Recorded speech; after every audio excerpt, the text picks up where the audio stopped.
ஒன்றிய தலைவர் புதியதாக ஒரு கூட்டணிக்கு அச்சாரம் போட்டுட்டு போயிருக்காரு பாத்தீங்கல்ல. அவரோட உரையில அவர் சொல்றாரு, விஜயகாந்த் அவர்களின் மரணத்தை பற்றி நமக்கும் வருத்தம் இருக்கிறது. ஆனால் அ அந்த நிகழ்வை பற்றி தன்னுடைய உரையில் குறிப்பிட்டு கேப்டனாகவே அவர் இருந்தார் என்பதாக, அந்த கேப்டனுக்குரிய ரசிகர்களுடைய மனதை அள்ள வேண்டும். கேப்டனுக்குரிய ரசிகர்களுடைய ஆதரவை பெற வேண்டும் என்பதான ஒரு புதிய கூட்டணிக்கு அச்சாரத்தை போட்டுட்டு போயிருக்கார். அதனால ஏற்கனவே எங்களுக்குள் பிரிவு இருக்கிறது. நாங்கள் கூட்டணியில் இல்லை என்று எடப்பாடி அவர்கள் சொன்னதை நிரூபிப்பதைப் போல் இன்றைக்கு அவருடைய செயல்பாடு இருந்திருக்கிறது. அப்படி எடுத்துக்கலாம். இல்லைன்னா ம்ஹ்ம். இந்த பிரிவு என்பது நிரந்தரம் இல்லை அப்படிங்கிறது நம்ம எல்லாருமே சொல்லிட்டு இருக்கோம்.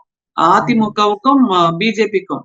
ஆனாலும் அந்த பிரிவு பிரிவு ஏற்பட்டிருப்பதாக ஒரு நாடகத்தை அவர்கள் நடத்திட்டு இருக்காங்கல்ல, அத அப்படியே தொடர்ந்து மெயின்டெயின் பண்ணலாம்.